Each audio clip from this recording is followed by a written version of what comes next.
ఢిల్లీలో జరిగిన రెవెన్యూ సదస్సులో కలెక్టర్ శ్రీజ పాల్గొన్నారు. ఈ సందర్భంగా ఆమె రైతులకు పలు సలహాలు, సూచనలను అందించారు. భూభారతిలో పైలట్ ప్రాజెక్టు కింద రాష్ట్రంలో 4 మండలాలు ఎంపిక చేశారని ఆమె తెలిపారు. రెవెన్యూ అధికారులు ప్రతి గ్రామానికి వచ్చి రైతుల ఇబ్బందులు తెలుసుకుంటారని ఆమె చెప్పారు. రైతులు ఇచ్చేటువంటి దరఖాస్తు ఫారంలో పాటుగా వారికి ఉన్నటువంటి పహాణీ కానీ పాస్ పుస్తకం కానీ జత చేయాలని ఆమె సూచించారు.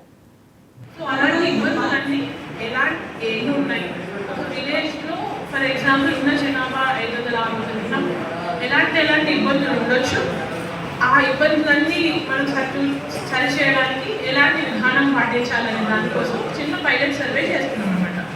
దానికోసం మనం 4 మండలాలను ఎన్నుకున్నాం స్టేట్ మొత్తం మీద. దాంట్లో నేలకొండపల్లి, ఖమ్మం నుంచి తీసుకున్నారు. మన కామారెడ్డి నుంచి, నారాయణపేట నుంచి, తర్వాత ములుగు నుంచి, ఖమ్మం నుంచి తీసుకున్నాం. దాంట్లో మనకి నేలకొండపల్లి సెలెక్ట్ అయింది. నేలకొండపల్లిలో అయితే ఏం చేస్తారు దీంట్లో అంటే, మీకు ఒక ఫామ్ చూపించుంటారు ఆర్డీఓ. ఇది ఫామ్, ఓకే.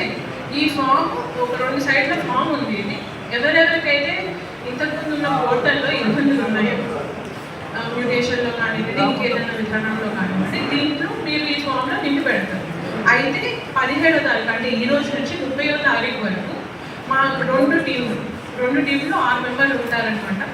6 మెంబర్లు తహసీల్దార్ గారు లీడ్ చేస్తారు. తహసీల్దార్ క్యాడర్ ఆఫీసర్ మీ ప్రతి గ్రామ పంచాయతీకి వచ్చి మీకు ఇబ్బందులు ఉన్నాయి ఇంతకుముందు పోర్టల్లో ఏంటి, అవి ఆ సమస్య ఏంటి, వాటికి కావాల్సిన ఇంపార్టెంట్ డాక్యుమెంట్స్ అంటే మీరు ఇంతకుముందు మీ పహానీ రికార్డు ఉండొచ్చు, లేకపోతే వాటి సదమైన రిజిస్ట్రేషన్ డాక్యుమెంట్స్ ఏదైనా ఉండొచ్చు. ఏవైతే దీంట్లో పేర్కొన్నారో దానికి సంబంధించిన డాక్యుమెంట్స్ మీకు వివరంగా వివరిస్తారు తహసీల్దార్ గారు. మళ్ళీ ఆర్డీఓ గారు వివరిస్తారు, మళ్ళీ తహసీల్దార్ గారు తీసుకుంటారు. ఇలా 2 టీంల వాళ్ళు కూడా రోజు మొత్తం అంటే 9 గంటల నుంచి పొద్దున అండ్ సాయంత్రం 5 గంటల వరకు మీకు అందుబాటు